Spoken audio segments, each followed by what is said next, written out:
Hey guys, I am back. I am the Orgonite goddess. I know that I said that I would do a meditation video with pyramids, but I thought about it, long and hard, and I wanted the meditation to be right, and I wanted you to get the complete and sorry, I'm stirring my tea. I wanted you to get the complete benefit of doing a meditation, and um, I wanted to make sure that everything was right. I didn't want to give you a half-assed meditation. So I'm going to put that on pause for now, um, so I can get everything together that I need so that it won't be half-assed and it'll be complete and you can get the fullest benefit of the meditation that I want to do. So with that being said, I am going to go on to the next shape for Organites. It seems that we're on the comedic theme right now, and I actually favor um, comedic history and themes and the way they do things. So this is like, it makes me happy to do it. So I was gonna say the object, the shape that we're gonna use for today is the obelisk. And some of you might not even know what an obelisk is. So I'm going to help you with that. An obelisk, okay, if you've ever been to the DMV and you've been to the Washington Monument, it has like the pyramid pointy top and it's really long like a pencil. It looks like a pencil. That's an obelisk. There's actually one also in New York, and there are a lot over in Rome. Um, what was the other place? I forget. It'll come back to me. So, to do a little history on the obelisk, it is also called obelisk. So the original obelisk is Obelisk, and obelisk is Obelus. It's prominent in Egypt. There were many, many, many, many, many obelisks actually erected in Egypt. An obelisk is usually made out of one stone, like it is carved from one solid stone. Nowadays, obelisks in more modern times are carved from a couple of stones and just put together. Um, if you did not know, the obelisk in the DMV was actually made in Egypt and shipped over to the US. Yeah. And it is hollow inside.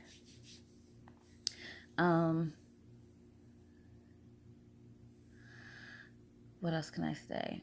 Okay. So symbolically, the obelisk was thought to be representative of the sun god Ra. And our history about the sun god Ra is that Ra travels the sky during the day and then he goes below at night.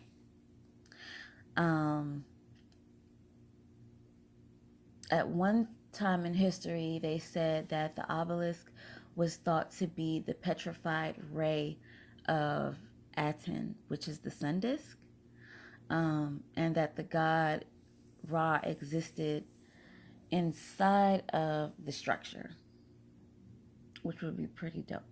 So if you had an obelisk, you would have a god living inside of it, or a ray of Aten living inside of it with the god. Sounds kind of dope, right? The largest standing obelisk right now is at the Lateran obelisk. It's Egyptian, on the west side of the Lateran Basilica in Rome. Like I said earlier, a lot of the obelisks that you see in different countries, they actually came from Egypt, meaning they originally were built in Egypt and erected long time ago. And then as society progressed, other countries came in and decided they wanted an obelisk, where they then carefully took down the obelisks, shipped them, gently, and took them to their new homes in other countries.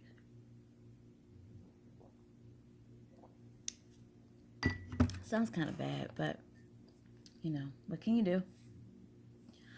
Um, what else?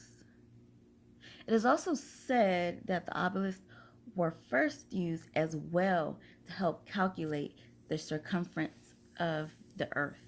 Because if you look at an obelisk, it's almost like a sundial. So it's pointed straight, and as the sun moves across the sky, the shadow of the obelisk moves with the sun. And it's only when the sun is directly on top of the obelisk does it not have a shadow. So they were able to use calculations to calculate the circumference of the earth and the time frame that they were in from the obelisk.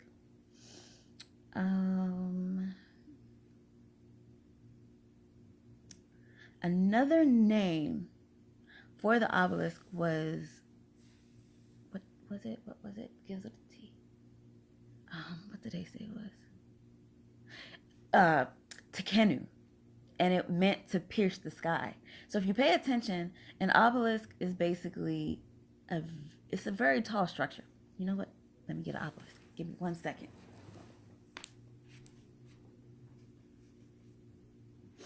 I know y'all know that I have one like around my neck. I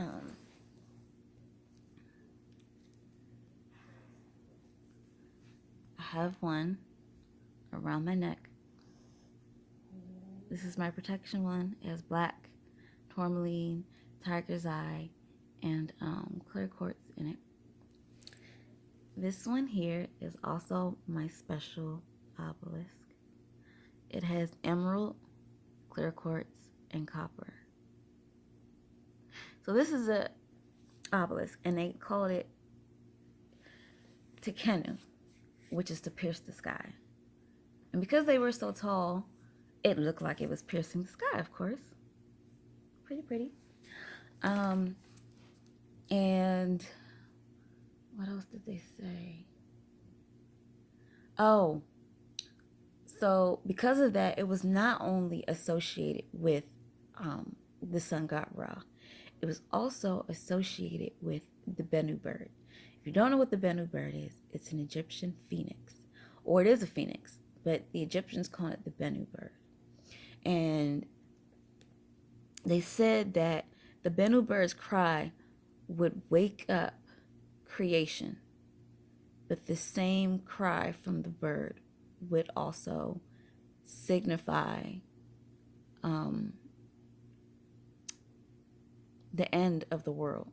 So it would set the world in motion. It would set creation in motion, but the same cry would set the end of the world, which was like the cry would start the day, and then the same cry would end the day, which is kind of neat because I do love phoenixes. Anybody knows me knows I have a phoenix tattoo, and that I really love phoenix.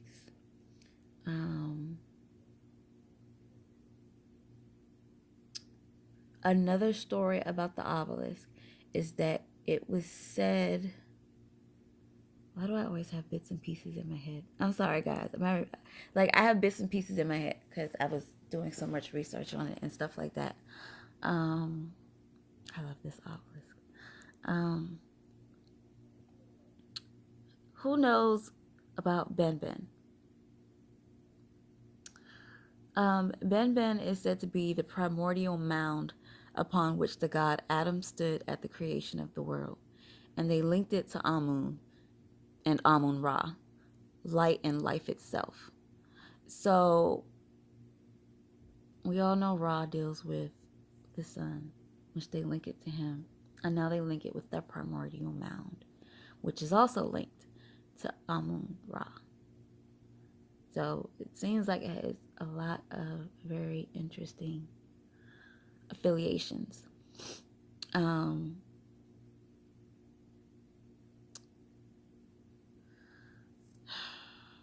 Let's see. What else can I tell you? I already told you about the sundial part. It was said to be the sundial of Ra as well, because Ra would cross over the sky, and he would use the obelisk to let him know what the time was. And the obelisk also helped him reach back up into the sky. These are some of the stories that I found for the obelisk. So basically, the obelisk represents like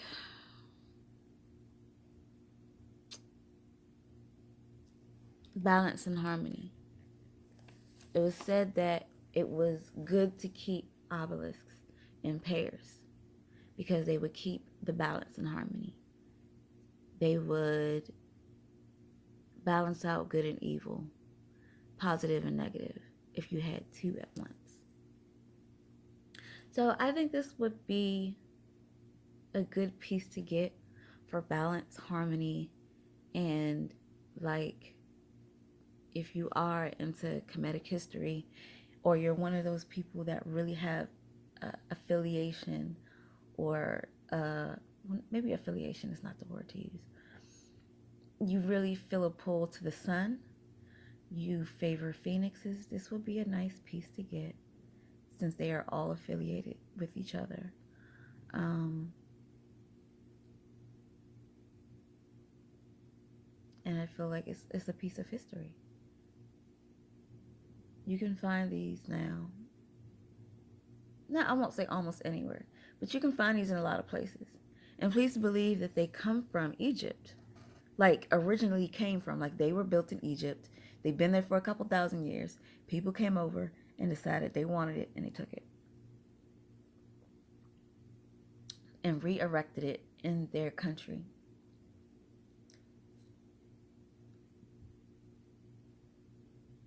This has to be a very important structure. And if you look at it, remember when I was talking about the pyramids and I said that, the point was thought of to download the data from higher realms like the stars, the planets, and the universe? This has a pointy tip. And it also is called a tekanu, which is to pierce the sky.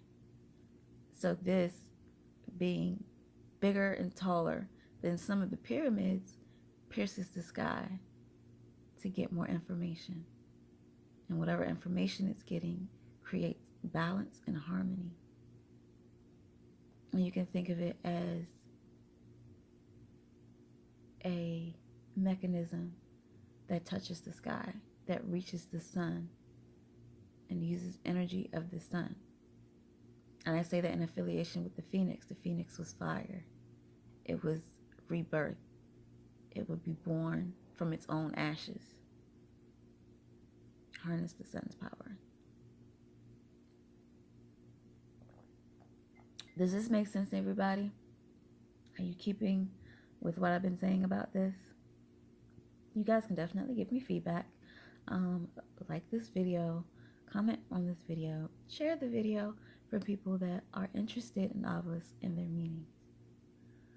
Obelisks are still kind of mysterious in a way, because there are some obelisks where, even though they are made out of stone, they have been found to be hollow in some areas, but no one knows what's actually inside of it. Curiosity. So I do make obelisks. They come in pendant form. I like these. I can actually make these into a pendulum. So it would be the metal coming up. The metal coming up from here. And this would be your point. So you can have an obelisk as your pendulum tip. I think that'll be my next Orgonite creation, is making Orgonite pendulums with an obelisk. That would be pretty dope, right?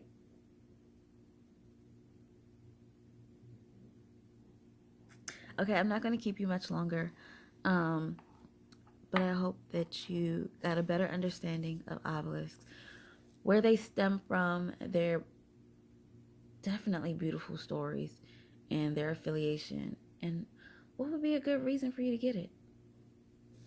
So until next time, I'm debating on what the next shape is going to be. I think I'm going to talk about a medallion, but it's going to have a shape on it. So it could be the Eye of Ra, or Horus. No, actually, it is the Eye of Horus, but I meant to say Eye of Heru. Horus being the more modern name, Heru being the original name, which is Isis or Aset's son. But that's another story. I also have the Sri Yantra in the medallion form. I have the Metatron symbol in medallion form. Seed of life, tree of life, flower of life. So I'm just debating on which medallion to talk about next. And I hope you enjoyed this video. Like I said before, somewhere around here will be my website. And you can definitely get an Obelisk Orgonite from me. If you have someone that makes your Orgonite, like I always say, make sure you get exactly what you want and that you're happy with it and that you know they do a good job. So until next time, I hope you guys enjoyed this and, overlooked my sputtering because I did look up some stuff today and I did look up some stuff yesterday that I wanted to make sure of. I wanted to get some more stories in. So, again, until next time, this is the Orgonite Goddess and I'm out. Peace. It's time for me to take my tail to bed.